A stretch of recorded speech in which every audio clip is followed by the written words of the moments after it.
DJI Mavic 3, huge new firmware update. Got that coming up next.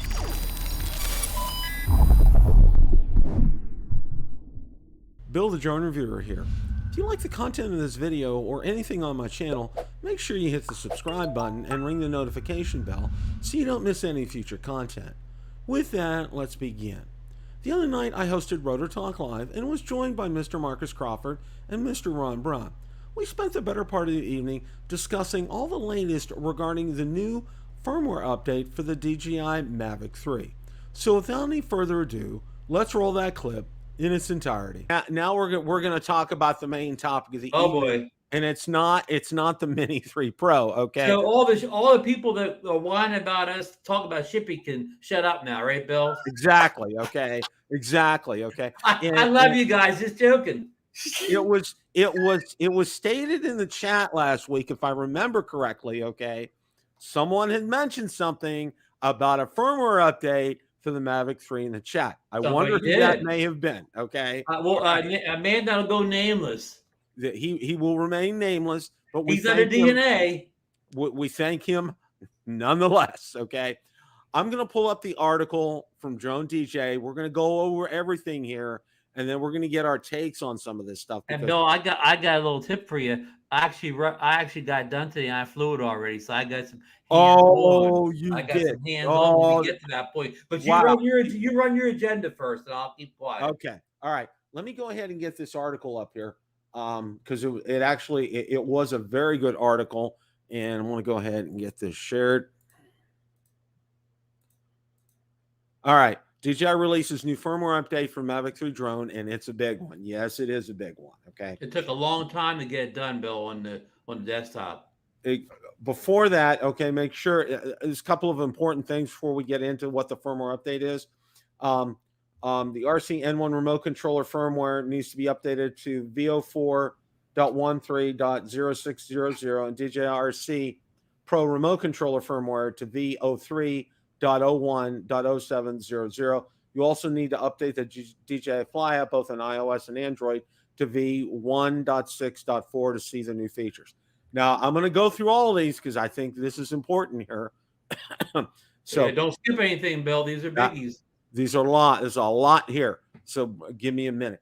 Add switch to the telecamera in photo mode, including single shot, AEB, burst, and time shot. Supports JPEG, RAW, JPEG plus RAW photo format, and ISO and shutter speed settings. Add switch to the telecamera in video mode, supporting 4K at 25, 30, 50 frames per second, 1080p at 25, 30, 50 frames per second format, and ISO and shutter speed settings. Adds HLG for the Hasselblad camera. Adds 1080p, 200 frames per second to slow motion when using the Hasselblad camera. Adds HLG and D-Log to shoot master shots and quick shots, not including asteroid. Digital zoom reaches up to 3 times in normal video mode when using the Hasselblad camera. Adds support to focus track, quick shots, not including asteroid, master shots, and hyperlapse for the aircraft when the wide-angle lens is mounted. Adds ProRes 422 and ProRes 422 LT format to the Hasselblad camera of Mavic 3 Cine. Adds 1 second option to interval time setting when using hyperlapse on Mavic 3 Cine. Adds DJI Mavic 3 D-Log to REC 709 Vivid LUT, providing a more vivid color effect. You can download the LUT via the DJI support website. Adds new nifty option for bypassing when APAS 5.0. The option comes into play if dynamic footage is your priority. It allows you to bypass obstacles much closer than previous options when offering a smooth trajectory. Adds resets all settings and clear all data options. Refer to Mavic 3 user manual V.1.6 for details. Adds support for Japanese RID requirements. Increases home point refresh rate. Optimizes the focus performance when recording with telecamera. Optimizes the stability of the aircraft when shooting a hyperlapse. And fixes the issue wherein pilots were unable to use hyperlapse when flying near a flight altitude limit zone. Okay, that is a boatload of stuff here, all right? And I want to get your guys' take on this. So either one of you take it away. Marcus, you go first. Well, no, Ron, you're the guy that did your update and have studied this. Well, I don't want to talk forever, so go ahead and give your comments first. I welcome all of it. So I'll be honest with you. I haven't really looked through it in detail yet, Ron, but the one Ron and I discussed it earlier today. And one of the things that I think is important is on the master shots. If you are a professional, you're doing a real estate shoot or anything or something like that, the fact that you can now do it in D-Log is important. So you can do those master shots. You can pick out the ones that you want to use in your video. And as Ron pointed out to me earlier today, you can then make them look exactly like the rest of your B-roll in post-processing. So but you're shooting with a different camera. Shooting with a different camera. So that's critical to those folks. And also the build on that, Marcus, it's not just master shot. I discovered all the quick shot modes can be recorded in the D-Log now. Your droney, your favorite, the droney, the circle, the helix, they can all go in D-Log now. So yeah. Yeah. The other thing that caught my eye, and Ron, you pointed this out to me, was APAS 5.0. Listen, anything that makes that drone more accurate in the air. We know it's got the sensors on there. Hey, what that tells you is DJI is making it even better for missing those small branches and those kind of things. And they've probably learned from some of the data that they've got back from the drone already, from people that have had incidents and so forth. So that is so welcome. Yeah, I did not fly close to anything today except on takeoff or landing. So I did out in space. I didn't fly close to anything to give you any uptick on that. And one thing I know is I've been flying that other mini drone recently, not the mini drone, but that little Altel drone. And when I took off in the same spot, when it goes up, man, it's screaming like crazy. The obstacle avoidance sensors, it's going off like I hit the jackpot at the casino. Where you take the Mavic 3 off in the same spot, and it has better obstacle avoidance, but it doesn't make all this crazy noise. It warns you on the screen that's near stuff, but it doesn't take off like it's a slot machine or whatever. So I really appreciate that. It has good obstacle, but it's subtle. It doesn't go off like crazy. I know you hate the beeping on it, but at least the obstacle avoidance doesn't do what that little nano drone does. I hear you. So Ron, not to bang on a nano, it's a good little drone. So Ron, what's your take on this? Okay. Here's the big difference, and that's not in here. And I haven't seen the screenshot yet. I'm sure somebody has up. When you're in the main screen of the drone, right? Whether you're on photos or video, it doesn't matter. You know how, like, right to the left of the record or the photo, the big photo button, it used to have like you could 1x, 2x, 3x, and then you had to hit the goggle button to get into the other camera. Well, right now, how this works is you have the 1x there. Now, on photos of different photos, it has a 1x. You cannot go the 2x, 3x, whatever on photos without putting the goggles on. But right above it's a 7x button. You hit that 7x button, and it takes you right to 7x. You don't have to fiddle through and hit it precisely. You go right to 7x. Now, when you're in 7x, you're stuck there. You can't go 8x, 9x. But the 7x is the one. That's the length. That's what do you call optical or whatever. It's not a zoom of any type. So that's the one you want to be in anyways. So you go right to there. And in photos, you can shoot raw with that now. And you can change the exposure, maybe other things where you could not do that stuff previously in photos with the 7X thing. You go over the video now, and that 1X button, it's always there. You can go 2 and 3X without the goggles.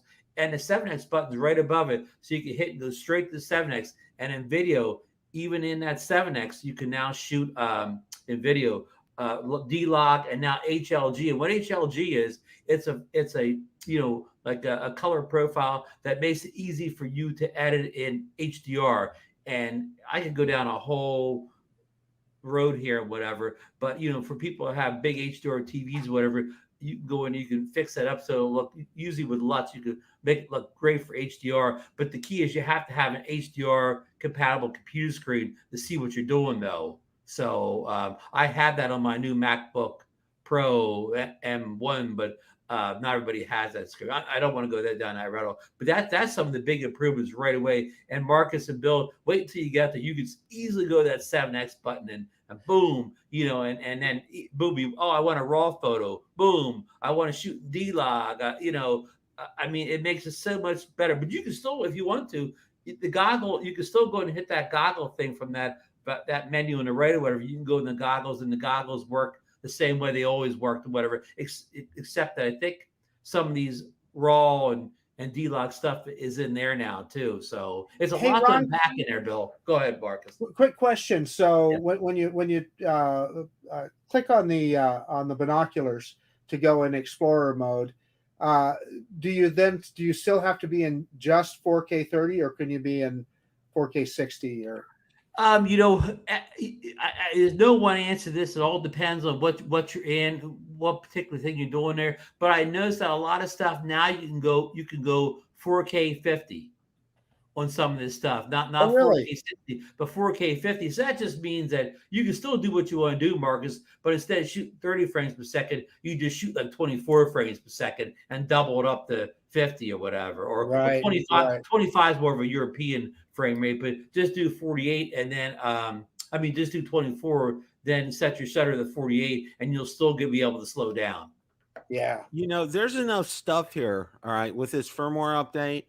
I mean, it could keep you busy for a good month doing videos on this. Okay? Exactly. This is for people who like to do drone reviews. This list will keep us busy until the Mini 3 gets here. And just cut off just for a second, but I do want to give the good news that they don't say in here. And I don't know if it has anything to do with update or not, but I started drawing them twice today on the desk and a couple hours later out in the field where it lost the satellites. The satellites seem to come in faster than I've ever seen them before, Bill. Oh, that is excellent news, Ron. Maybe I just got lucky. Fantastic. Maybe I just got lucky. Maybe there's a satellite flying right over my house or right over the beach today. I don't know. There could have been other parameters, but both times I started to drone up again.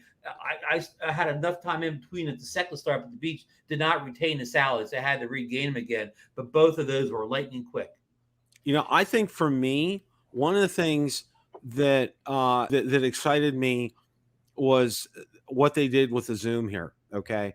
And I know Marcus has talked about this and he's brought up some really good points, going to one level of zoom is good, but going to the other one, it was like, oh, you kind of like just, you can tell it's like digital. You can tell it's not, it's not crisp, clear, and sharp. Okay. And the enhancements they did here with the zoom capabilities, I'm really anxious to get that out there and take a look at that. I think that's going to be really, really beneficial. But some of the stuff I read today, some place or another, it said it increased sharpness for the tele lens. And I didn't look at the video off the memory card, but it did look sharper on my screen in the 7X tele. Okay. Now, that's huge. it is a trick though with that, Bill. Especially if you have wide landscape, you kind of have to tap the focus, and they'll get sharper. So you pick an object in the screen you want to be the center point, you tap that, and it will sharpen up for you. Okay. So that's a good tip. Yeah, but that is a good point. Ron, I know of at least 3 of us that are going to be trying that out on Friday out at the Snake River Canyon. Michael Wright and you and Dr. Michael Ted. Wright, myself, and I just texted Dr. B. So we're going. Oh wow! Awesome. So awesome. I didn't know this update was coming. I might have to catch a red eye out there, huh? Well, you should. Yeah. It's not too late, buddy. I'll have that parachute me right off into the Snake River Canyon, right down on Lookout Point or something. Or I'll catch a flight with Maverick out there. Yeah. Tom Slide's coming, but what I did know is Marcus talked about this before. Now in photo mode, you still cannot, like, without enabling the goggles, you still can't zoom in 1x, 2x on the Hasselblad camera. But of course you can go to that 7x right now. But on video, you could go 1, 2, or 3x without enabling the tele, and 2x looked, again, just on my smart controller, 2x looked dead perfect, Marcus. 3x, I saw a little bit of maybe not quite as good, but 2x to me on that screen looked just as good as 1x. Well, that's good to know, Ron, because that's been one of my biggest gripes, quite frankly, with the Mavic 3, is that I didn't feel that digital zoom was as crisp as it is like on the Air 2S. And as you know, previously you could only go to 2x without hitting the binoculars and going into Explorer mode. And even that 2x was okay, but I never felt like it was as crisp and as sharp as it was on the Air 2S. And I do want to say to folks out there, I think I did try that in the 4K 50 frames per second. I think I did try that in D-Log. So that's not limited. Just that 3x is not just limited to 4K 30 standard color profile. Right. Yeah, there were so many variables today. You know what I mean? Like I found like sometimes things worked in D-Log and 50 frames, and sometimes they didn't. And Marcus, one thing it did, what this may disappoint some people, on all the quick shots like the helix and the circle and the drone, most of them seem to be limited to 30 frames per second. Even though you could go D-Log at them, they still were capped at that 30 FPS.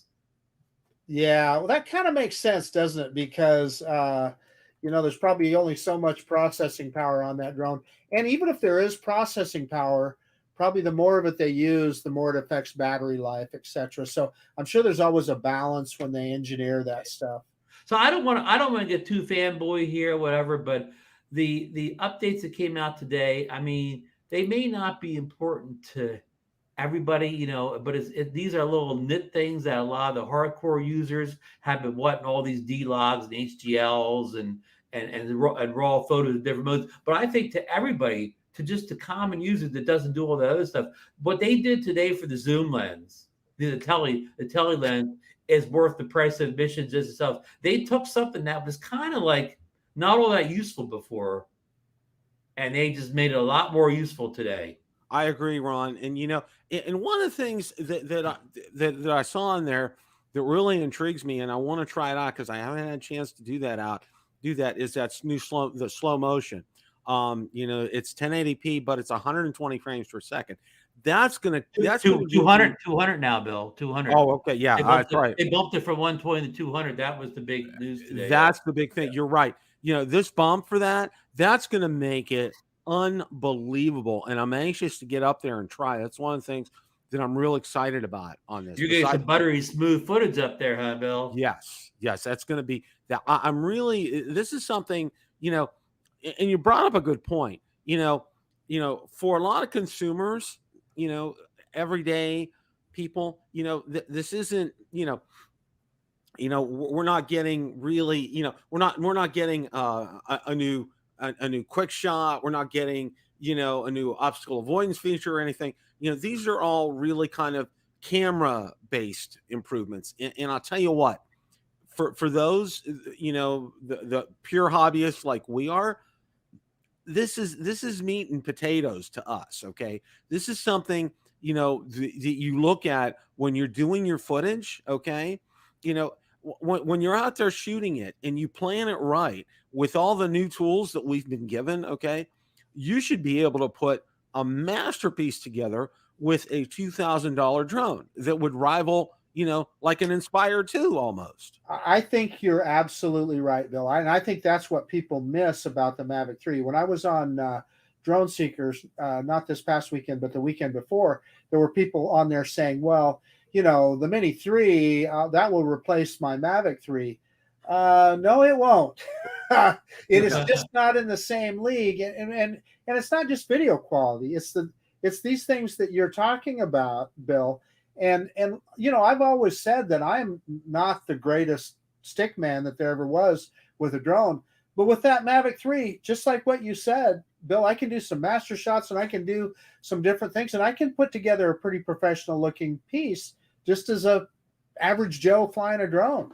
And plus, of course, we don't have the Mini 3. We haven't flown yet. But no drone gets in position faster to get those shots we're talking about, to get master shots and circles, whatever. No matter where you are on horizon, you can maneuver that Mavic 3 there quickly to the right height, the right position. A wind gust doesn't slow it down. I mean, it has no restrictions up in there as far as getting it in the proper position.